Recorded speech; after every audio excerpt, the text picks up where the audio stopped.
Então, comecem a pensar fora da caixa e o menos é mais. O que é isso? Às vezes os dentistas ficam enlouquecidos, atrás de tecnologia, atrás de novos pacientes na internet, de fazer posts, enfim, eu não vou nem falar muito disso aqui, mas muitas vezes vocês têm seus próprios pacientes precisando ser resgatados com uma nova metodologia, novos pacientes precisando ser abordados do jeito que eles desejam e que nenhum dentista está atento, está antenado a isso e acaba fazendo todo mundo igual. Então, esse todo mundo igual, eu sei que não é culpa sua. Eu sei que a gente aprendeu assim na faculdade, eu sei que, infelizmente, a vida corrida nos faz entrar no automático e ser todo dia e com todo paciente, muitas vezes, muito parecido.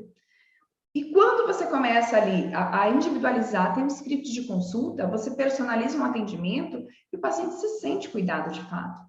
Ele sente que é com ele que você está falando, que aquela orientação você não dá igual para todo mundo, você vai personalizar. E isso é muito importante. Então, voltando aqui no assunto da bariátrica, né, alguns aspectos da saúde também estão relacionados com a obesidade, tais como a cárie, a xerostomia, o bruxismo, a periodontite e até os desgastes dentários. Então, um dos tratamentos promissores e duradouros para a redução de peso é sim a cirurgia bariátrica. Então, muita gente recorre a esse recurso. E aí consiste em uma intervenção cirúrgica gastrointestinal que, além de controlar o peso desses pacientes, vai reduzir ou eliminar comorbidades como hipertensão e diabetes.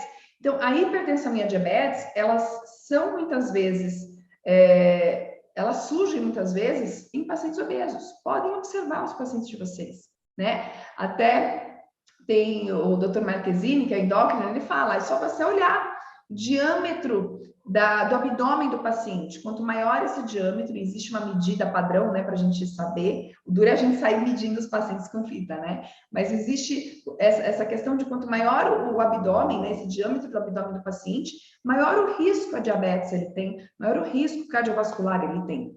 Então, a questão do emagrecer, para a gente que vai falar ali de saúde bucal, o paciente come com a boca.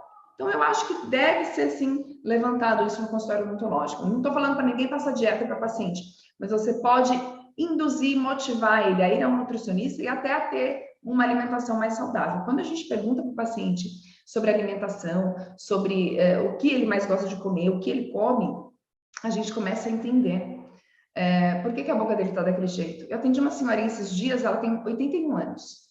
E aí, conversando com ela, ela falou, eu vou contar então, né, perguntando sobre alimentação, eu gosto de um doce, ela me falou. Às vezes eles escondem isso da gente, então quanto mais você consegue conectar com o paciente na consulta, mais ele traz para você relatos verdadeiros da rotina dele.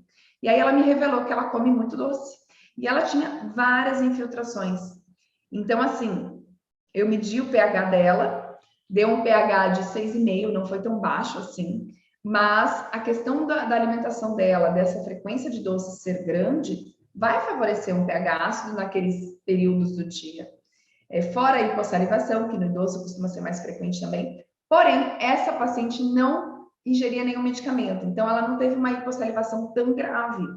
E aí, de uma certa forma, essa saliva dela ainda a protegia, tá? Então, a gente sabe, como eu já disse também, que existem os efeitos colaterais, né, da bariátrica, como os vômitos, os refluxos, e isso também vai provocar os desgastes e a hipersensibilidade dentinária, tá? A doença periodontal também, muito comum nesses pacientes, alteração do fluxo salivar e cárie. São todas as situações de alterações bucais que nós podemos encontrar nesses pacientes, tá? Então, Paola, voltando ao assunto da hipersensibilidade dentinária, eu esperaria, pelo menos aí 9 meses, que foi o que o artigo trouxe, para pensar em um procedimento um pouco mais invasivo com risco de sensibilidade dentinária, tá? Eu não contraindicaria, mas eu postergaria, colocaria esse tratamento, que é um tratamento mais estético, paliativo, a ser realizado no futuro. E cuidaria da parte preventiva, dos cuidados com cáries, com infiltrações, com cálculo, com devolução ali do fluxo salivar, monitoramento da ingestão de água desse paciente, para que aí sim, quando a gente tiver um equilíbrio da flora oral uma saúde bucal plena, aí sim a gente parte para um tratamento mais estético, tá bom? Que eu não acho que o clareamento é um tratamento de urgência, tá? Por isso que eu não correria para fazer esse tratamento. Mas você pode explicar tudo isso para o seu paciente. Por que não fazer agora? E quando você traz essa explicação para o teu paciente, que agora não é o momento ideal de fazer um clareamento por causa disso, né? Você está com redução do fluxo salivar, tua alimentação está alterada, tua ingestão de água está alterada. Vamos esperar restabelecer, você entrar de novo num reequilíbrio de flora oral, e aí sim a gente vem com clareamento, tá bom? Para esses pacientes, podemos entrar com laser para melhorar a quantidade e qualidade da saliva?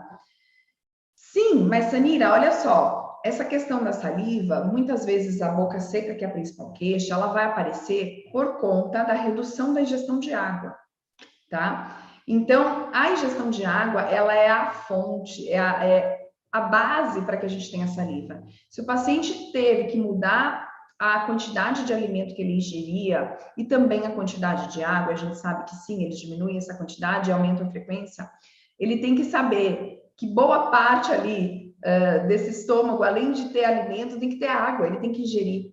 E muitos pacientes acabam pensando, eu vou comer, eu não vou beber água, eu vou comer. Encher o que eles têm para encher do estômago com alimento e não com água.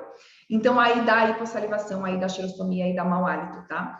Então, não adianta a gente estimular as glândulas salivares com laser terapia e com nenhum outro método, acupuntura, TENS, pilocarpina, nenhum outro método, ácido cítrico, hiperboloide, nenhum método de estimulação de saliva vai ter resultado se o paciente não estiver tendo uma ingesta de água adequada, tá? Então, a gente tem que lembrar que é um processo. Se você tem a oportunidade de conversar com o médico do paciente, converse, porque de repente essa questão fica mais clara, né? Para o paciente entender por que ele está com xerostomia e que, se Deus quiser, se depois ele voltar numa ingesta de água ideal, essa xerostomia tende a sumir.